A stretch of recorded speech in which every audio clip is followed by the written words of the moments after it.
including Senator Mark Kelly of Arizona leaking classified information in a live television interview. Shocking behavior. We'll play it, and you can be the judge.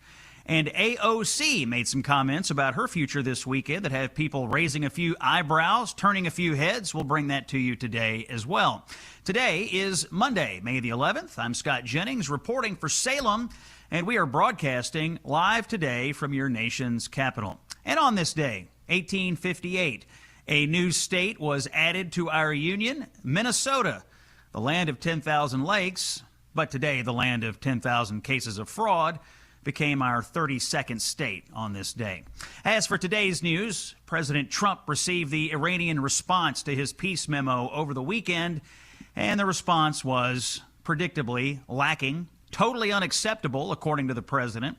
What was it? Well, according to Iranian state TV, they want three things: U.S. war reparations, recognition of its sovereignty over the Strait of Hormuz, and an end to American sanctions. Those first two are clearly non-starters, and the third is only possible if Iran gives up its nuclear program, which so far it has resisted. So what happens now? Well, in a few minutes, we discuss this with retired Vice Admiral Robert Harward.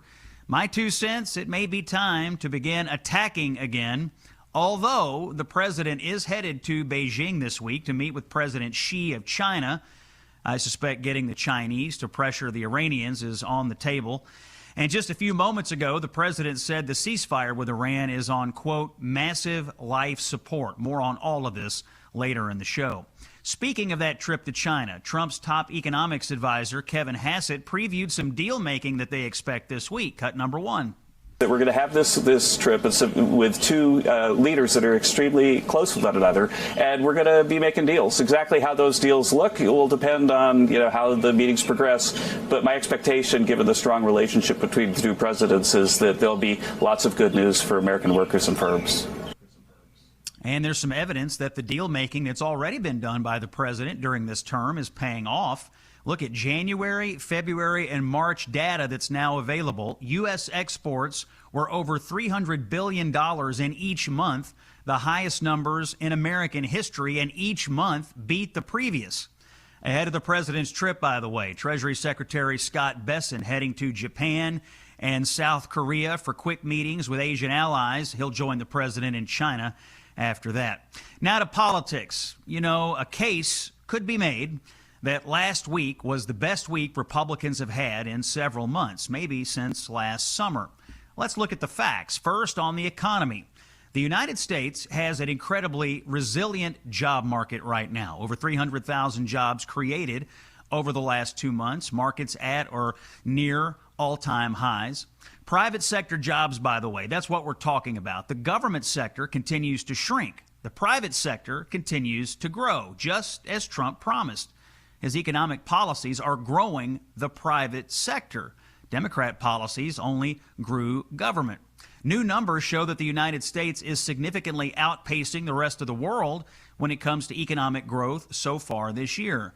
U.S. GDP growing at roughly 2% in the first quarter compared to sluggish growth across Europe. Germany barely growing at all. France flat. Italy just modest gains. And by the way, let me take you back to April 28th, 2025, about a year ago. Here's what you were getting from American media and supposed economic experts. This is a snippet from CNN's Aaron Burnett on that day. Cut number two. Barclays tonight is echoing the warnings in a memo to investors, writing, "We expect a sharp slowdown and a likely U.S. recession in the coming quarters." All of it comes as tonight we're learning Jamie Dimon, the CEO of J.P. Morgan Chase, reportedly told investors just days ago, according to the Wall Street Journal, that a best-case scenario is a mild recession. It's a daily drumbeat of warnings now coming from people who know a lot about the economy. Well, all that turned out to be not true. On the other hand, Treasury Secretary Scott Bessent had said the opposite, that administration policies would lead to an increase in investment activity and more American growth. Here's Bessent last December, cut 13. Well, I think 2026 is going to be a great year for growth, inflation, and the American people that the president works for every day.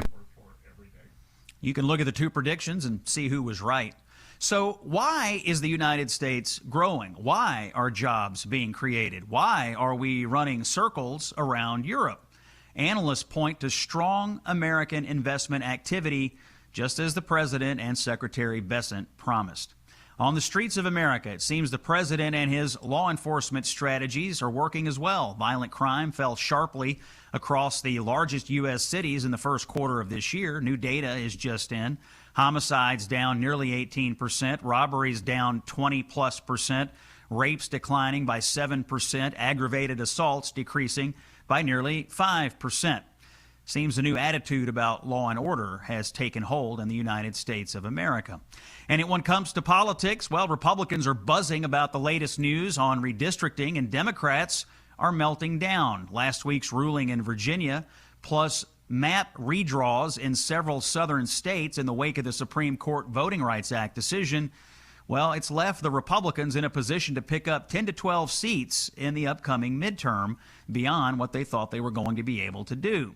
Democrats, of course, are melting down, even talking about completely decapitating the entire Virginia Supreme Court in a fit of rage. You know, they sure went from temporary to burn down the entire Supreme Court in the blink of an eye over in Virginia, didn't they? One of the ideas being kicked around by Virginia Democrats is declaring anyone over the age of 54 to be ineligible to be on the Supreme Court. That would empty out the building, and Dems would then install new judges who would promise to vote their way. If this sounds like the most power-hungry, corrupt thing you can imagine, well, that's because it is. Funny thing, though, Democratic leaders in Virginia who are discussing this plan, well, let's see. It's Virginia Senate Leader Louise Lucas, age 82. Virginia House Speaker Don Scott, age 61. U.S. Senator Mark Warner, age 71. U.S. Senator Tim Kaine, age 68. Just goes to show you that Democrats will burn down any institution at all to get and hold political power in this country. Now, both parties still have to run the races this fall. No map guarantees you anything. But you can see the pieces are falling into place to give the Republicans a fighting chance to defy history. New fair maps plus a massive Republican cash advantage, plus Democrats nominating lunatics who are running to protect illegal aliens and put boys in girls' locker rooms, all of that adds up to a noticeable vibe shift in Washington last week, which has Republicans leaning in and Democrats, well, freaking out. Look at this in cut number 8.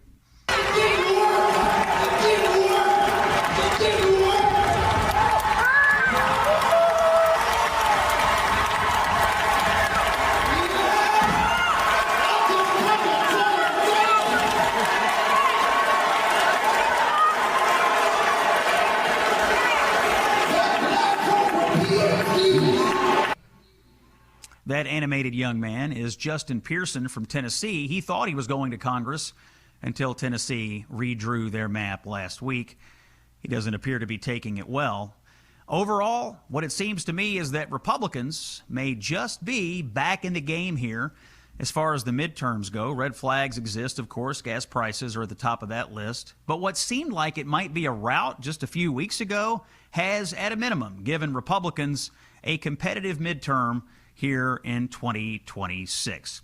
It's Scott Jennings here on Salem. Common sense for the American people. Let's get a word in from our friends at Relief Factor. You know, for 250 years, Americans have believed in one powerful idea, that we were meant to live free to work hard, free to move, free to enjoy life without being held back. But if everyday aches and pains are slowing you down, it might be time for you to declare your independence from pain.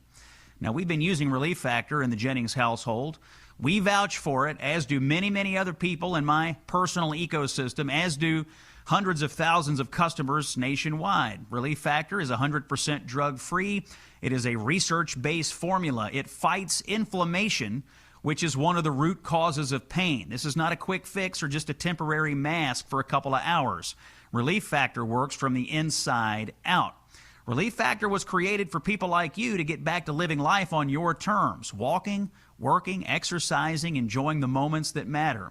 This year, as we celebrate 250 years of American independence, take a stand for your own freedom. Declare your independence from pain.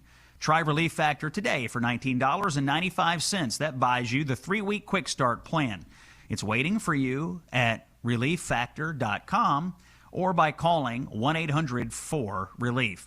When we come back, we'll get into the details of what's going on with Iran after this on The Scott Jennings Show. Scott Jennings here for my friends at besthotgrill.com. You know, there's a lot of special events coming up, and besthotgrill.com recommends the gifts of great grilling and healthy eating. If you've got a mom or a dad or a grad that you want to honor, do it with a gift that will be used, is unforgettable, and is truly hot, hot, hot. That would be a Solaire infrared grill from besthotgrill.com. Solaire infrared grills heat up to 1,000 degrees in 3 minutes. They produce juicy, tasty food that is unmatched by conventional grills. You might be having a staycation, and Solaire has hot and fast, portable, built-in, and cart models to help you step up your grilling. All Solaire infrared grills are made in the USA and built to last. Learn more about the amazing Solaire infrared grills at besthotgrill.com. That's besthotgrill.com. Solaire infrared gift giving at besthotgrill.com. He's the author of the best-selling book, A Revolution of Common Sense. Here's Scott Jennings. A few minutes ago in the Oval Office, President Trump taking questions from the media. He had this to say about the Iran ceasefire, cut 15. Right now, after reading that piece of garbage they sent us, I didn't even finish reading it. I said, I'm not going to waste my time reading it. I would say it's one of the weakest right now. It's on life support. They understand these are all medical people. Dr. Oz, life support is not a good thing. Do you agree? Bad prognostic. I would say the ceasefire is on massive life support, where the doctor walks in and says, sir, your loved one has approximately a 1% chance of living. Doesn't sound too positive. Joining us now to discuss, retired Vice Admiral Robert Harward, a former Navy SEAL who led special operations in Iraq and Afghanistan. He was later deputy commander of U.S. Central Command, a key member of the Iran Policy Project at the Jewish Institute for National Security of America. Admiral Harward, thanks for joining us. You heard the president. He says the ceasefire's on life support. What do you think he ought to do next? I think he should shift to Epic Fury 2. Let's crank it up. He's made it very clear from day one. We want and we will reestablish freedom of navigation through the Straits of Hormuz. We've made it very clear he has credible, fully and permanently dismantle Iran's nuclear program. Those two are irrefutable. And when they're going to play these games, as they've always done through their negotiations or just hemming and hawing, then you've got to step up the game. So I think target the regime's conviction that it can outlast and overpressure U.S. resolve. That's what the president's going to do. And if it's going to take strikes again, I think that's exactly right. He wants to fully enforce the blockade at this time, double down on the blockade, starve them out, but also degrade the regime's retaliatory capabilities as they've done against UAE, Saudis, and others. And then finally, undermine the regime's internal cohesiveness through their apparatuses. He can drive those three things and really bring an end to this. Admiral Harward, how do you think the president's trip to Beijing to meet with President Xi of China plays into his sort of just strategic decision-making here? Do you think he's likely to hold off on attacks before he goes to China, or maybe he wants them going on while he's in China? What would you advise the president on that? Well, first, the president's been on the mark every step of the way. No one thought he would hit Venezuela. He hit Venezuela. No one thought he would hit Iran. He hit Iran. So I think he's in the perfect position, either act before and really surprise the Iranians, or wait till he meets with Xi. And maybe some of this is part of the negotiations. So I think I wouldn't want to predict what the president has done. I've been right on every occasion, but I think his deception and his ability to keep everyone on their toes is one of his real strengths, and I think he's going to do that in this situation as well. I want to ask you about a situation that happened on Sunday morning. This is Arizona Senator Mark Kelly, former member of the military himself. He goes on CBS's Face the Nation, And to my ear, sounds like he revealed classified information in a television interview. Let's take a listen to this, and then I want your reaction. This is cut number 12. Yes, Margaret, we have. We've been tracking it. A number of times we've been briefed by the Pentagon on specific munitions. Actually, it's been pretty detailed on Tomahawks, ATACMS, SM-3s, THAAD rounds, Patriot rounds, so those interceptor rounds to defend ourselves. And the numbers are, I think it's fair to say it's shocking, how deep we have gone into these magazines.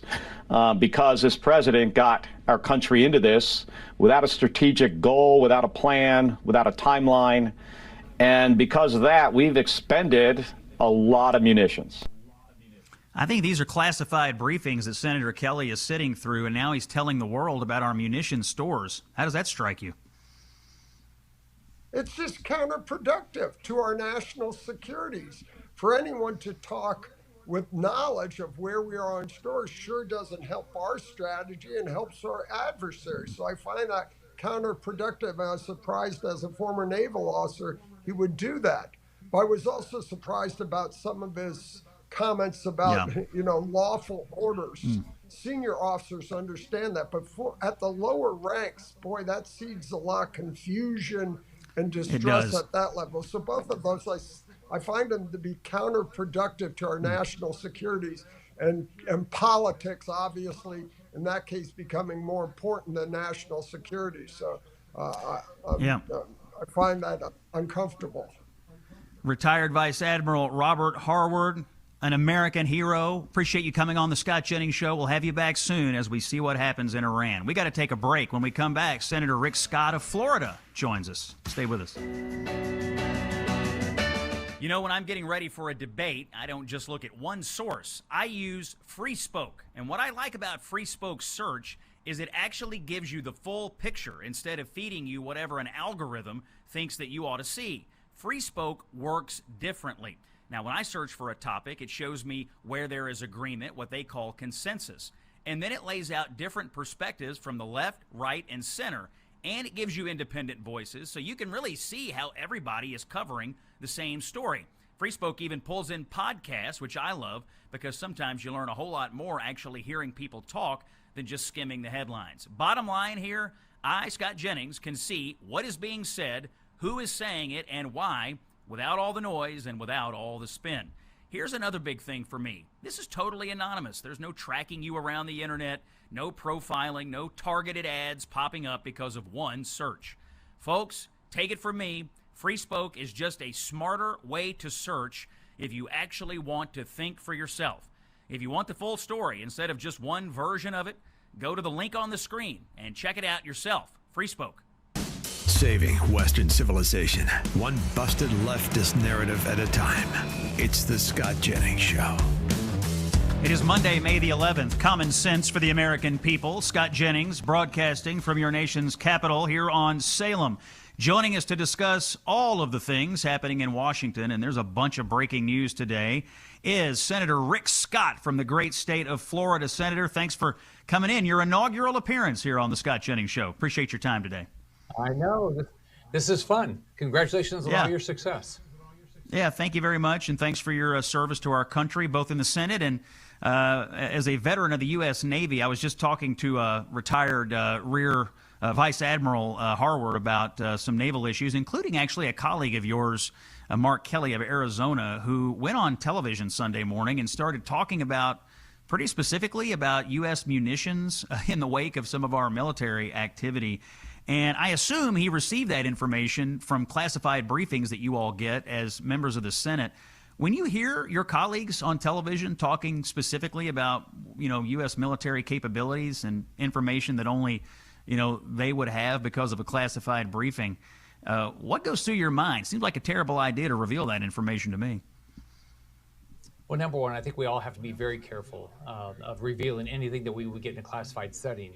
And I don't know how you keep everything separate, because we have non-classified settings and we have classified setting briefings. So I think, my approach is just be very, very, very cautious about talking anything about our military capabilities, other than when you brag about what we can do and how we're the most lethal military in the world.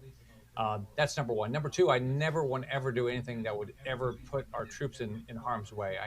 I was blessed. I had the opportunity to serve in the U.S. Navy, and I just don't. I think we got to always be very, very, very cautious about never doing anything that might be perceived to put our men and women in harm's way. Senator, this morning, President Trump made some comments in the Oval Office. He says that the ceasefire is on life support.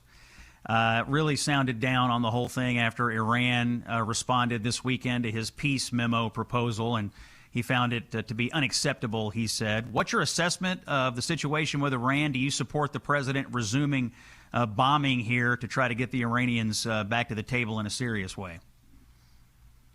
Well, look, I appreciate the fact that President Trump, one, he took the decision to make sure he protected American lives by starting this conflict. Number two, that he's not going to walk away. I don't believe there's a deal to be done with them right now. I don't think they're ready to do a deal. So I think he's going to have to do it. Nobody wants to go to war. Nobody wants to use our military. But I don't think we're going to have a choice. We're going to have to continue to hurt the Iranian military guard, their leadership, until they come to their senses. Senator, one of the issues, of course, being discussed domestically in relation to the war with Iran is that gas prices have gone up a little bit nationwide. They're higher in some places than others, but certainly they are up for most Americans. There seems to be a little momentum behind the idea today of suspending the federal gas tax. I think it's about 18 cents. It would make a difference. The president seemed to endorse it in the Oval Office today. A few of your colleagues have said they'd like to get rid of it. Well, what say you about the federal gas tax suspension? Good or bad idea? Good idea. I cut taxes and fees 100 times as governor. I dramatically reduced the tax structure in my state when I was governor of Florida. I think we ought to do everything we can to reduce the cost to consumers. I grew up in a very poor family. We lived in public housing. I know the cost of living is hard.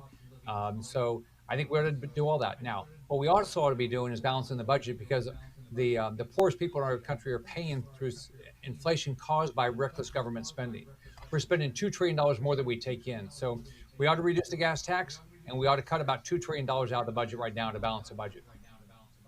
Senator Rick Scott from Florida is our guest. Senator, because of your representation of Florida, you're dealing often with issues as it relates to Cuban and the Cubans who've come to the United States, Cuban Americans, and our relations with Cuba. Obviously, the Trump administration is dealing with Cuba right now in a big way. That's why this caught my attention. There's a member of the House named Pramila Jayapal, and she gave a speech the other day and revealed that she has been trying to help Cuba get oil going around what the United States is doing, going around U.S. sanctions. Let's play that.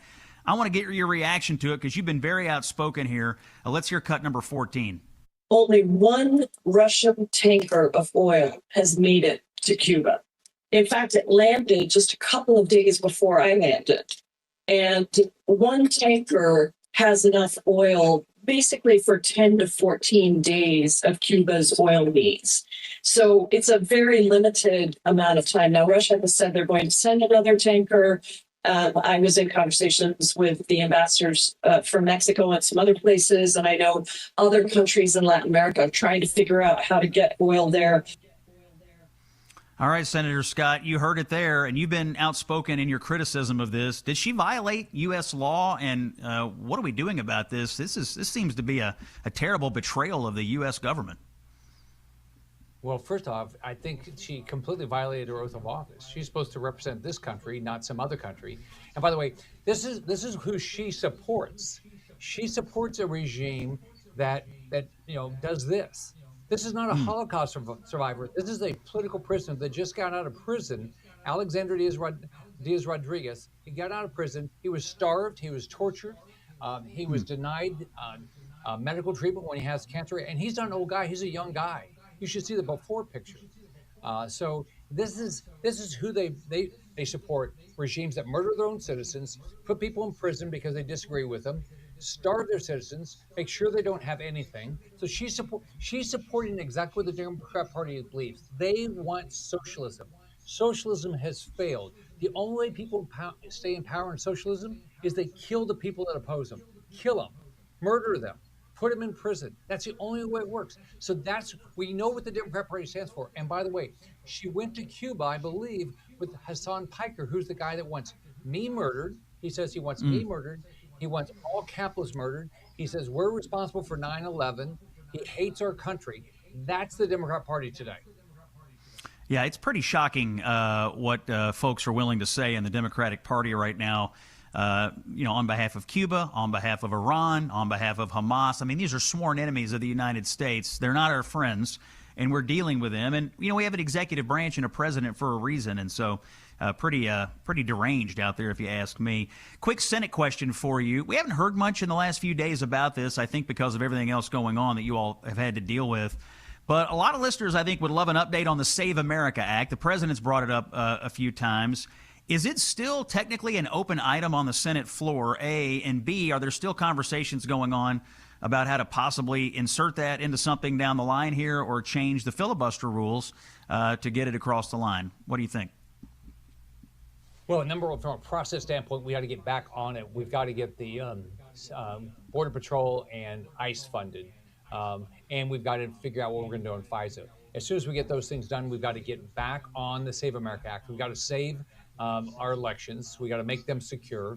It seems like the only way we're going to get this done is by getting rid of the filibuster, because the Democrats are doing everything they can to block everything. And what's crazy about this is Republicans, Democrats, independents around the country want our elections to be secure. They want voter ID. They want to make sure you're a U.S. citizen to register to vote.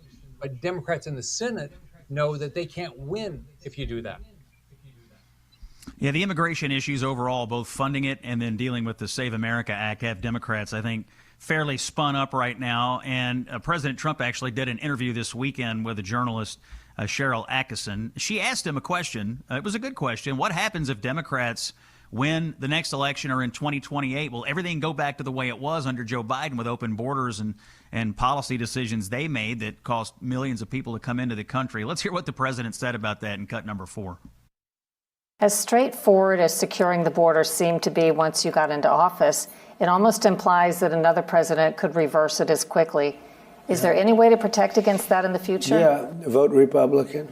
It's very simple. Is that the bottom line, Senator? People just need to take it that simply and that clearly. There's two parties. One is for securing the border, and one isn't. Border Patrol was told, open the gates. Open the gates. That's what they were told. So if you vote for a Democrat, we're going to have open borders. They don't care that all the criminals from Venezuela were let out of prison and sent here. They don't care because they don't want to deport them now. You think about, if you think about what the public wants, they want to be safe. We should all love our children. Think about this. I could put your faces up of Laken Riley and Jocelyn Ungari killed by illegal aliens, and the Democrats don't want to deport them. Right just outside D.C., we had a lady murdered at a bus station. We got Stephanie Minter. New governor. We have the new governor of Virginia that won't work with ICE. When we know they're illegal, they've committed crimes, and she lets them out of prison instead of turning them over to ICE. How does that make the people of Virginia safer? Yeah, it's shocking. It's shocking what Democrats are saying and doing on behalf of illegal aliens right now. Some of it, I think, actually has to do with the overall battle for the House, how we count the census, and redistricting purposes. Redistricting has been in the news, obviously, the last few days. Democrats have had some setbacks, and the U.S. Supreme Court did sort of deal with the Voting Rights Act in a way that's allowing southern states to redraw. Let me play a clip for you of Democratic Congressman Jim Clyburn of South Carolina. It's possible, we'll see what happens over there, it's possible he may have a different district or he could lose his seat as this gets redrawn. That is causing, I think, some unhinged and irresponsible rhetoric about what's going on. Let's hear Clyburn in cut number 5. I never thought I would see the day that the United States Supreme Court would be so openly partisan with what it's been doing. And I really believe if you look at all of these decisions and you look at the history of the country, I think that Justice Roberts is going to take his place alongside some other infamous justices like Taney who gave us the Dred Scott decision. I mean, this is an outrageous assertion that Jim Clyburn is making. What do you make of Democrats right now sort of melting down after all the redistricting wars have kind of blown up in their face? Well, first off, we should all be treated equally. We should all be viewed equally by our God. We should be viewed equally by our voters. We should all go out and try our best to win our elections. Shoot, I had to win in 10. I had to get 500,000 Democrats to vote for me, or I wouldn't have won. It was a Democrat state in Florida at the time.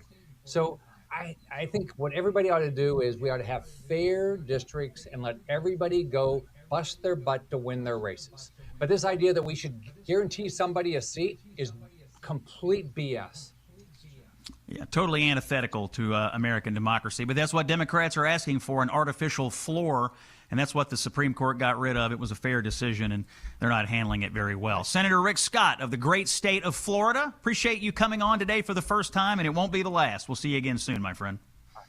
Have a great day. Thanks for all your fights. All right. Thank you very much for that. Yeah, I take a few beatings. I deliver a few, take a few. We'll do that again today at 4 o'clock and 10 o'clock on CNN. By the way, a quick word on something. I did something last year that I want to talk to you about. I spoke at this thing called the Issues, Etc. Making the Case Conference. It is an annual conference for Christian laity at Concordia University in Chicago. The 2026 version of this conference, it's called Issues, Etc. Making the Case. It's going to take place June 12th and 13th at Concordia University in Chicago. It's issuesetc.org, issuesetc.org to learn more about it. This year, you're going to have all kinds of people there. Molly Hemingway is coming. She writes for The Federalist. She's got her new book about Sam Alito. There's going to be a discussion of making the case against progressive influence in the church.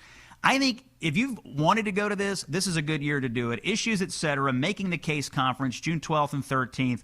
Look it up. You have my highest recommendation on attending it. More to come after this. It's Scott Jennings on Salem. Okay, it's Monday, May the 11th. Scott Jennings here on Salem. Now, I'm going to pitch this. I know the hantavirus is in the news, but put that out of your mind. I think by November, that'll be fine. We're having a cruise anyway. We're having a cruise anyway. The Gulf of America cruise. They clean these ships, I promise you. The Eurodam, very clean, very luxurious. Gulf of America cruise, mid-November 2026. Turquoise waters, white sand beaches, incredible food, conversations that you won't forget. Mike Gallagher will be there. Larry O'Connor will be there. I'll be there. We got a lot of people from our listenership already having booked their cabin. It's going to be a great thing. The ship will be fine, I promise you. Book your cabin today. Text the word cruise to 94878 or visit scottjenningsshow.com and click on the Gulf of America cruise banner. We go in and out of Fort Lauderdale, which I love, by the way. I'm a Lauderdale guy. We'll go in and out of Lauderdale. Looks like we're going to the Bahamas, Jamaica. I'm looking at a thing here. Jamaica, Cayman Islands. If you've got a bank account there, you can check on that. Mexico. A lot of places, a lot of great stops. It's the Gulf of America cruise. Mike Gallagher, Scott Jennings, Larry O'Connor, Jennifer Horn. We're all going to be on the ship. Again, text the word cruise to 94878 and sign up to be part of this important event today. Over the weekend, we got to talk about AOC. AOC was at the University of Chicago Institute of Politics doing an interview with my friend David Axelrod. And she said a few things that have turned a few heads, raised a few eyebrows. First of all, let's talk about AOC's ambition. Let's hear from AOC in cut number 10.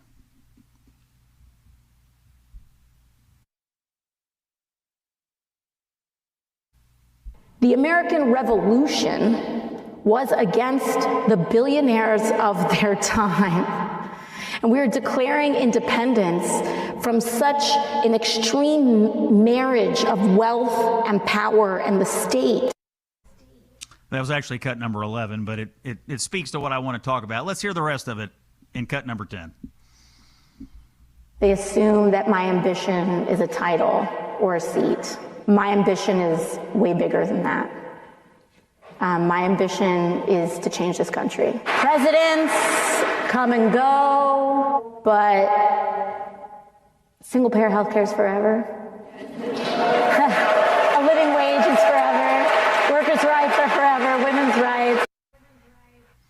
So AOC spent a lot of time this weekend on this war against American success, and in the process of that, talked about the American Revolution, claiming that the American Revolution, as you heard there, was fought against the billionaires of the time. This, of course, is not true. In fact, there were many members of the Founding Fathers group, a lot of American patriots, who themselves were very wealthy, very well off. They could have easily gone along to get along, protect what they had, and stayed out of it. They did not do that. Many of the wealthiest people of the time said, we're going to pledge our fortunes and our lives and our honor to each other and put it all on the line. People like Robert Morris, one of the wealthiest people of the time, Haim Solomon, a Polish Jewish merchant. These were the key financiers that kept the Continental Army funded. Without them, the war would have been lost. A $20,000 loan made by Solomon, in fact, enabled Washington's Yorktown campaign, which was the turning point in the war to the Americans' favor. That was like $650,000 overall that he gave, the modern-day equivalent of $15.1 million. Robert Morris, who you might have heard of, provided $3 million at the time to the war effort. Well over $90 million in today's money. No, the war, friends, was not a war against billionaires. It was the opposite. It was a war for independence against people who wanted to suppress success, who wanted to keep control of people, who wanted no freedom or liberty for folks here in America. But you never let, when you're one of these socialist radicals and you literally know nothing, and for you, all of American history started 5 minutes ago, you never let the facts get in the way of a good story. Regarding AOC's ambitions, I think she's doing these things because she wants to run for president. She currently sits, I'm looking at the polling, she currently sits 4th in the polling behind Harris, Newsom, and Buttigieg. But she is the most authentic representation of what and where the energy is in the Democratic Party, behind these radical socialists who would distort American history for their own perverted ends today. We're going to take a break. We have more coming up after this. It's Common Sense for the American People. I'm Scott Jennings. You're listening to Salem. Stay with us. If the leftists haven't had enough yet, there's more. This is the Scott Jennings Show. It's Monday, May the 11th. Quick check of the headlines here. A new milestone from the Trump administration on health care affordability. This morning in the Oval Office, the president detailed how his website, TrumpRx.gov, has been helping families struggling with the high cost of fertility treatment. Take a listen to this, cut number 17. Website just a few months ago, over 19,000 Americans have used those fertility medicines and discounts and saved more than $15 million just in a short period of time, a matter of weeks. The Council of Economic Advisors projects that the number will rise to $4.6 billion over a fairly small number of years. Nobody's ever seen anything like this. Being pro-life means being pro-life and being pro-family. The president is living up to those promises with this Trump RX platform, really helping families who need help with these fertility treatments. Also in the Oval Office today, the president said he supports suspending the federal gas tax, responding to a surge in fuel prices driven in part by the war in Iran. The price of gas has steadily increased since the war started in late February. The average nationwide cost of a gallon right now is about $4.52. Federal gas tax around 18 cents, and there seems to be some momentum, bipartisan momentum, for this in Washington today. Joining us now, Ryan Thorpe, an investigative reporter at the Manhattan Institute. His latest reporting appears in the City Journal. And once again, we go back to California. The headline today is, why did California award this alleged Hamas front group $40 million? Ryan, welcome back into the Scott Jennings Show here. More blockbuster reporting on what tax dollars are going for in the state of California. Tell us about your latest findings. Well, over the past 5 years, Gavin Newsom's government here in California has rubber-stamped about $41 million to the California chapter of the Council on American Islamic Relations. As you mentioned, this is an organization that there is sufficient credible evidence to say that it was founded as a Hamas front operating on U.S. soil, and that it continues to operate to that extent today. It's worth pointing out that Texas and Florida are two states that have recently moved to ban CARE as a terrorist organization, to officially designate them as such. But here in California, Gavin Newsom is embracing this organization. So let's talk about this group. The Council on American Islamic Relations sounds benign. CAIR is how people pronounce it, C-A-I-R.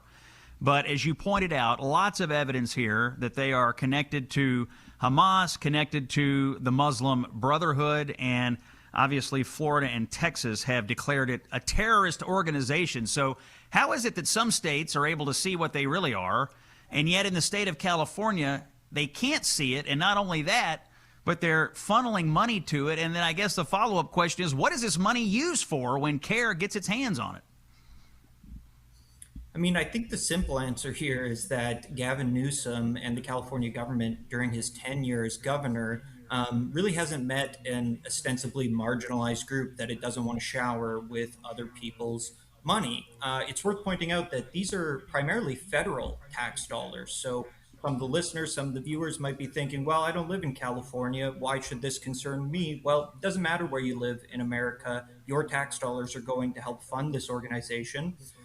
Most of these grants were given to CARE to help resettle or to help settle Afghan refugees in California. There have been serious questions and concerns raised about how effective CARE has been at actually doing this. The numbers don't seem to check out. It appears that they underdelivered on these promises. But another interesting thing about this story is that we trace the flow of funds, and significant millions of dollars were subgranted by CARE to other organizations, including the Muslim American Society, which is a Muslim Brotherhood legacy group, to the Islamic Society of Orange County, who once invited the blind sheikh to speak to its congregants months before he was charged with the 1993 World Trade Center bombing. So these tax dollars are then being funneled out into other organizations that have, credible Islamist ties.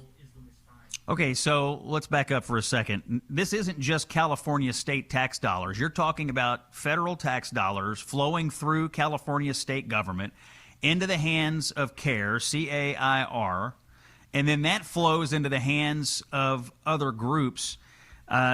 This is pretty wild. And as you pointed out, this isn't just confined to the state of California. Everybody within the sound of our voice here, if you've paid any federal taxes, you had a hand in this. I guess my question is, are any federal officials now looking into what the state of California did with this federal tax money? Is there anything the executive branch or the Congress can do about it at this point?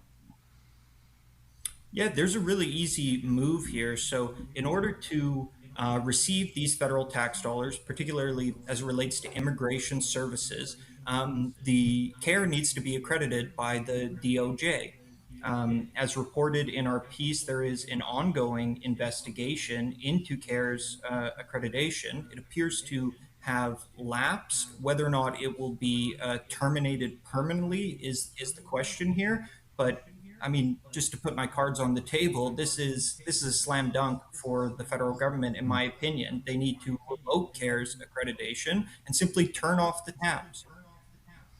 Yeah, CARE, if you've never heard of this, by the way, worth looking into it. CARE leaders, I'm reading from your piece here in the City Journal, by the way, have endorsed Hamas's perspective on the Middle East on October the 7th, 2023. So this would have been the day of the Hamas terrorist attack on Israel.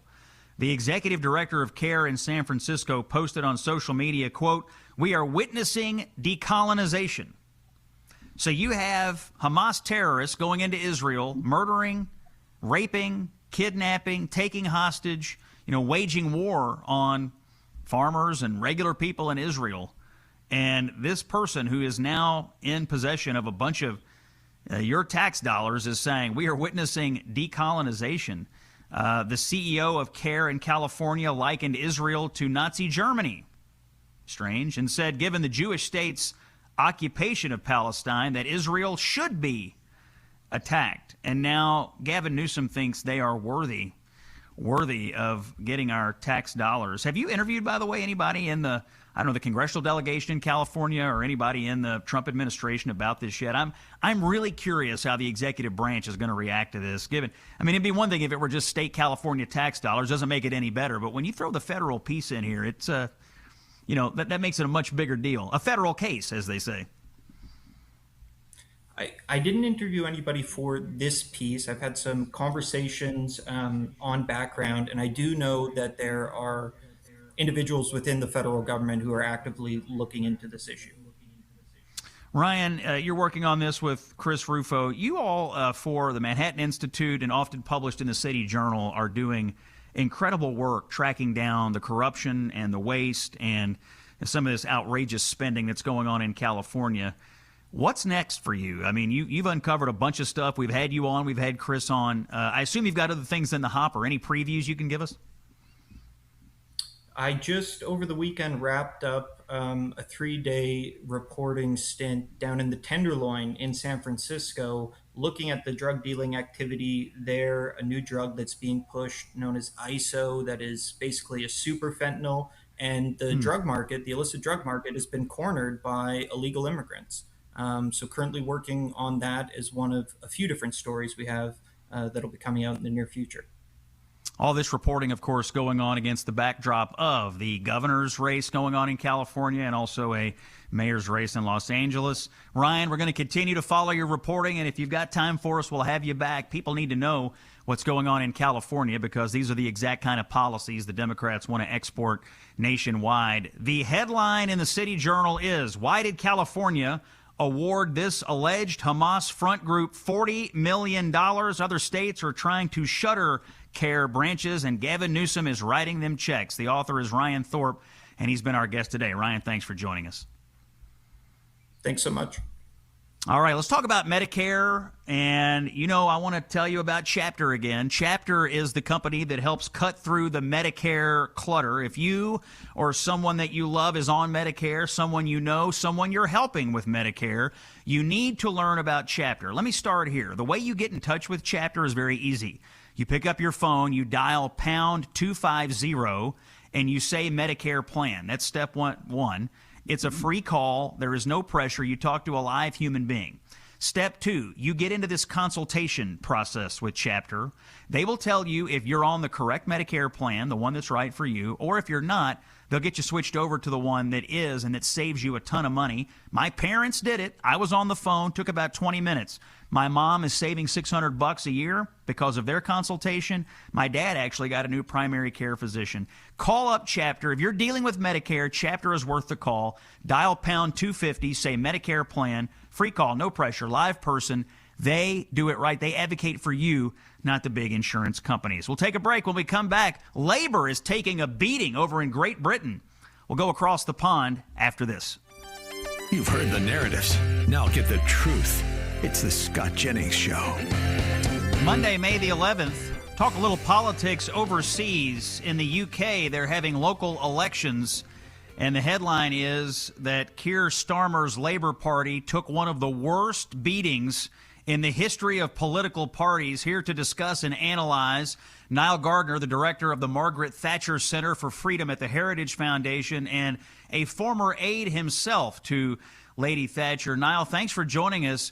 According to what I'm looking at here, Starmer's Labour Party faced historic losses in these local elections. Tell us how it works. What kind of elections are these? What happened to Labour? What happened to the Tories? And did anyone do well? I'll let you take the analysis. Well, thanks very much, Scott, for having me on the show today. And as you point out, these were really historic elections. So these were local elections across England, across the United Kingdom last Thursday. Extremely important elections in terms of establishing the overall political trajectory in the United Kingdom. Not a general election, but elections to decide the makeup of regional councils across the UK. And the Reform Party, led by Nigel Farage, really won big. In fact, they pulled in around 1 in every 3 council seats across the United Kingdom. The ruling Socialists, led by Keir Starmer, absolutely humiliated in this election. Absolutely disastrous night for for Keir Starmer, who, in my view, really has been the weakest, worst prime minister in British history. And so a spectacular result for the right. The key issue, of course, was mass migration into the UK. And the British people have just had enough of open borders policies, huge levels of illegal migration coming into Britain, but also large-scale levels of overall migration to the UK over the last few years, which is transforming the United Kingdom. And so the British people said enough is enough, and they voted heavily for reform. And if these results are projected into a UK general election, which has to be held in the next 2 to 3 years, then Nigel Farage would definitely become the next Prime Minister of the United Kingdom. So extremely significant result. Yeah, we've certainly watched here in the United States as our once strong partner in the defense of Western civilization has seen its domestic politics absolutely warped by this mass migration crisis. And as you say, it sounds like the people of Great Britain have had enough. So Starmer is sitting atop the Labour Party that just got wiped out in these local elections. I assume there are some other Labour leaders or people in the Socialist coalition there that want him to step down. Is he facing calls to resign, and what do you hear on that? Yeah, so Keir Starmer is under intense pressure to resign. He has an approval rating of around 15%. He's the most unpopular Prime Minister we've ever seen in the UK.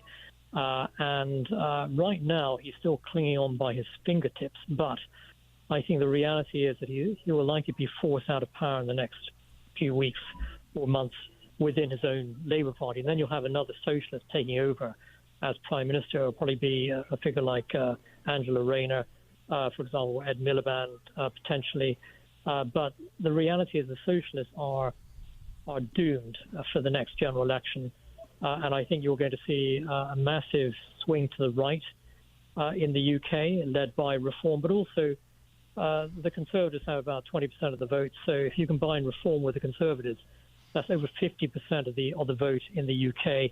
So Britain will be a truly conservative nation, I think, following the next general election. It's inevitable, and the socialists are in an incredible state of decline, and the British people have just had enough of far left woke, so-called progressive rule in Britain, and they really want to see real change.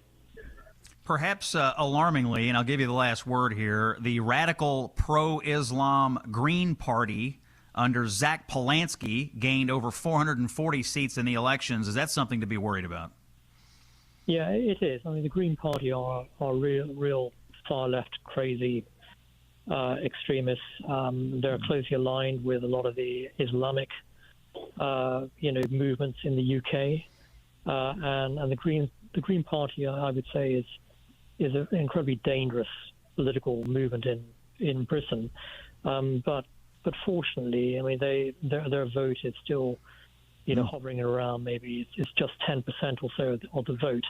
But they're even to the left of the Labour Party, which is saying a great deal. So, but definitely, there's a threat out there from the loony left, as we say in Britain. Yeah, we got it here, too, in the United States. Niall Gardner, we just call them Democrats here, though, Niall. Niall Gardner is the director of the Thatcher Center for Freedom at the Heritage Foundation. He's a former aide to the former Prime Minister Margaret Thatcher. And by the way, you're now the official UK political correspondent of the Scott Jennings Show. I hope it doesn't, there's no pay, but a lot of prestige. We'll take a break. When we come back, we got to talk to Congressman Darrell Issa of California right after this. News, comment, and the stories and facts the mainstream media refuses to discuss. It's the Scott Jennings Show. All right, it's Monday, May the 11th. Checking in on a little bit of breaking news here. The man who rushed into the White House Correspondents' Dinner Hotel, ran past the security checkpoint, and apparently wanted to assassinate President Trump, members of the cabinet, members of the media, and others assembled, was in court today. His name is Cole Thomas Allen, and this morning he pleaded not guilty to charges. I think it's 4 total. One of them is trying to assassinate President Trump. They had him in court. He was shackled at his waist and wrists. That's what the artist renderings look like here. Remember, he came in. It was April the 25th at the White House Correspondents' Dinner, and he had at least 2 guns and a bunch of knives on him. And you've seen the footage, no doubt. He ran through. He did shoot a Secret Service agent in the bulletproof vest. The shooter was not injured in this case. And the Secret Service agent, of course, doesn't feel good to get shot in the bulletproof vest, I'm sure, but he's going to be all right. Nobody in the ballroom was injured.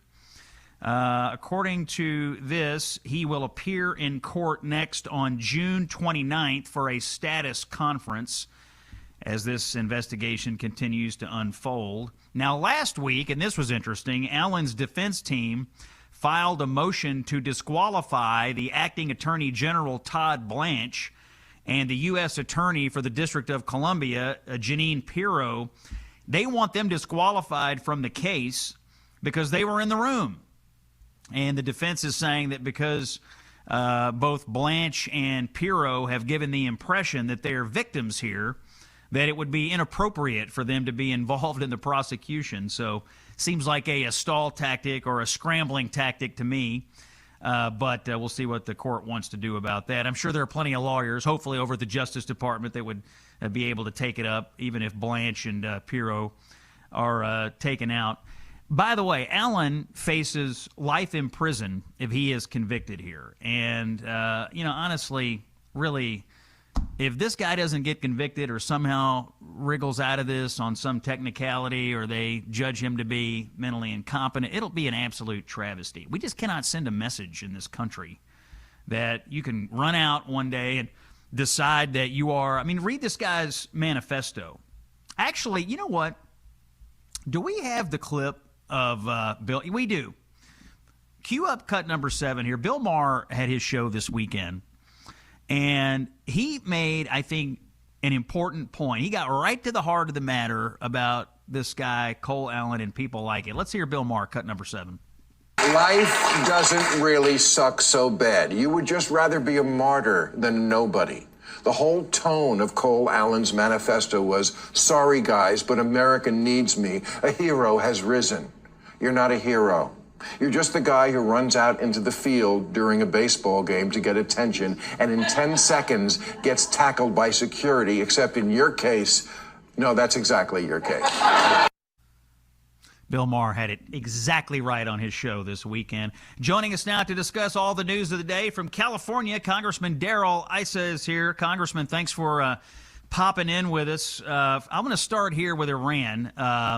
We've had a little bit of news today, which is that the president is totally dissatisfied with the Iranian response to his peace proposal. And, he's now saying the ceasefire is on life support. It sure sounds like we may start attacking these guys again pretty soon. Is that the right move for the president? Well, the president's used all the right moves so far. First, taking out their leadership and their capability to do anything particularly offensive. Then giving them an opportunity to come to peace when they didn't, then blockading their oil and strangling their finances, and then offering them the olive branch again. But as you said, they're as stubborn as ever, still asking for things beyond what they've already had, because this regime really doesn't want to ever show people that it's going to do anything but hate us. Ultimately, the president is bringing the rest of the world along as much as he is giving these crazies the chance to make peace. Yeah, we'll see what the president does this week. He's got to go to China and talk to President Xi. I suspect he's going to ask President Xi to pressure the Iranians here to get back to the negotiating table in a serious way. But it sounds like there'll be some news on this one way or the other in the next few days. Congressman, you have... Yes, sir, go ahead. Add one thing to that. Don't simplify ever the way President Trump does a deal. The art of the deal isn't just doing the expected. I fully expect that something more like saying to Xi, how's that lack of oil working out for you? Are you feeling the pain yet? It may not be as simple as asking him for something, but rather saying, isn't it in your best interest that you do something? And that's much more the Trump I know. Congressman, you have introduced an interesting resolution here in Congress. I want to ask you about this, and it would reverse the two impeachments of President Trump. This is, I guess, well, first of all, what happens now? This is a resolution. Does it go right to the floor? Do you have to get it out of committee? And why have you put this forward at this time? Well, I would hope that we have an opportunity both to discuss it in the committee and go to the floor with it. It doesn't matter to me, though. That's a leadership decision. Why doing it is pretty straightforward. An impeachment is not a conviction. Impeachment is effectively an indictment. The president was indicted twice by a kangaroo court when the Democrats were in charge here. Both times, we now know there was misconduct on the part of the then Democratic majority, including withholding information and so on. Now that we have that additional information, what we're trying to do is essentially expunge the indictment because, yes, he was found not to be guilty, but that's not enough to get your reputation back. To get your reputation back in this case, I believe, is to make it clear that you should never, never have been indicted, that what the president was doing in both cases was his duty, he was doing it honestly, and the false charges need to be expunged. And that's really what this resolution does, is it shows the facts behind the necessity to expunge the very idea that he ever was indicted.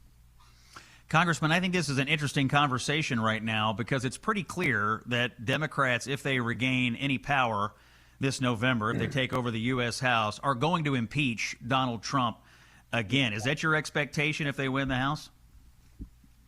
I believe that Al Green will do it on day one as he's done it before. Absolutely, I expect them to do it. But if they do it based on frivolous or fraudulent charges, they should face again a rebuke effectively by that being expunged at a later date. I won't prejudge what will happen in the next Congress, but I certainly lived through this and saw the president falsely accused not once but twice. Congressman, let's talk about our relations with South Korea. You came on the show once before to warn about what the South Koreans are doing to American businesses. This ties into the president's trip to China. We're learning today that the Treasury Secretary, Scott Bessent, is actually going to go to South Korea ahead of the president going to China and meet with him. Are you expecting a little pressure from Bessent on the South Koreans here on the issues that you've been raising about their sort of unfair practices against American businesses? I believe so. I believe that because the president, because America has the greatest market for South Korea, they make their money trading with us, including big companies like Hyundai and Samsung. Without our business, they have a problem. So when they block American companies like Coupon and who is basically the Amazon of South Korea, and Meta and other internet-type companies using techniques that they learn primarily from the Europeans, I think we need to push back. We need to push back because they need us more than we need them. And they certainly owe their very freedom to the blood that we have spent since the 1950s defending South Korea. Congressman Darrell Issa from California is our guest conversation. We got a couple of minutes here, Congressman. Boy, politics in your home state right now, a little wild. We've got the gubernatorial primary going on, and we had a debate on CNN the other night that was a little crazy. This gubernatorial campaign is one issue. Then the L.A. mayor's race is another. You've got, I mean, lots of issues are surfacing right now. Here's my question. Is there any, you've been around California politics a long time. Do you get the feeling that Democrats and independents in California who've had effectively one-party rule for so long have finally had enough? I get the feeling at least some of the independents are saying enough is enough with what's going on in Sacramento and L.A. and other places. But you're out there. You got your ear to the ground. What do you think? Well, you know, it's been 23 years since the voters rose up and withdrew recalled, if you will, and elected Arnold Schwarzenegger. And they didn't do so just because he was a superstar on television.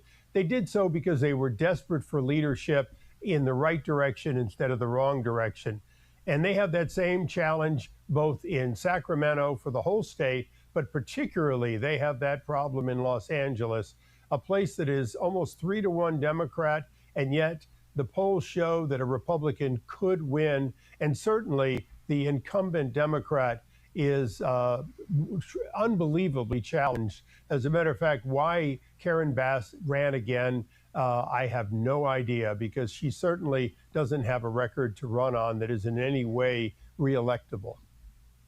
Now, your district was changed somewhat in the redistricting that went on there in California. It's the California 48. You're not seeking re-election, but you are backing San Diego County Supervisor Jim Desmond. Tell us about the politics of your new district. I know you're on your way out, but how badly did the Democrats mangle it? Well, they tried to mangle it a great deal. They managed to get a Harris +4, about a 14-point shift in a district. What they didn't count on, though, is that my district has always been willing to think independent. Almost a third of the voters can go back and forth and do. And when we look at both my history, but particularly looking now at Jim Desmond's, he has won overwhelmingly these decline to state and even some Democrats. He serves dealing heavily with the important issues, pushing back on the extremism that he sees from Sacramento. And our polling shows that he not only wins, but he wins overwhelmingly. Wow. Okay, good news on that one anyway. Daryl, thanks for coming on. You've always been a clear voice for what's actually going on in Washington. We look forward to having you back soon. We got to take a break, by the way. It's National Police Week. Interesting story coming up on that right after this. When he's not in the Oval Office or owning the libs on CNN, he's here with us. It's the Scott Jennings Show. Home stretch here on the Scott Jennings Show. You know, this week is National Police Week, May 11th through the 17th, honoring law enforcement's bravery and sacrifices.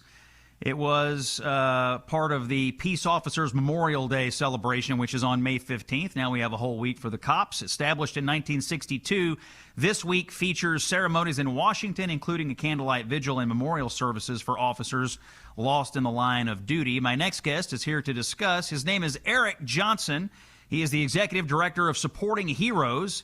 They honor the service and sacrifice of public safety heroes who gave their lives in the line of duty. And in full disclosure, Eric, welcome into the show. You and I have known each other for about 30 years now. When we worked together, I was on the radio business in Louisville, and you were with the Louisville Police Department. But we saw each other the other day, and you were telling me about this amazing charity that you've started to help police officers and their families have a proper funeral when one loses their life in the line of duty. Tell us about that. Well, it's not just to have a proper funeral, but to, we say we honor them by taking care of the people they loved. And it starts, immediately after one falls in the line of duty. We provide immediate financial support to the family. When we hear of a tragedy like that, we think, the shock, the grief, and all sorts of emotions. But what we don't often think about is that survivor, especially if they have young children, they're worried, how am I going to support the kids? How am I going to feed the kids? How am I going to keep our home? And so that's why it's so important for them to receive support immediately. We call that a down payment on a promise. And our promise is that we're going to be there, not just immediately, but in the days, weeks, months, and even years ahead to help them in every way that we can. Eric, when you were telling me about this organization that you decided to start, you were explaining to me that a lot of people assume that there are these extensive government systems in place to support agencies and families after a line of duty death. But the reality is most departments are actually left to navigate these tragedies largely on their own, and that's where you step in. Absolutely. Fortunately, most departments, most leaders, most chiefs, they don't have experience with line of duty death. They've never had to deal with it. And so when that first time comes, and it comes rather abruptly, they don't know where to begin. There's a lot of things that may seem intuitive to handle it a certain way, but we're able to come in and guide them based on 22 years of experience in some best practices and kind of just walk them through it and just help them help the family and their community, and also very importantly to support the other members of their department who are grieving. And you got to expect every family member of every other member of their agency is also watching what the agency and community does for that family, because they know that they could very well be in that same situation someday in the future.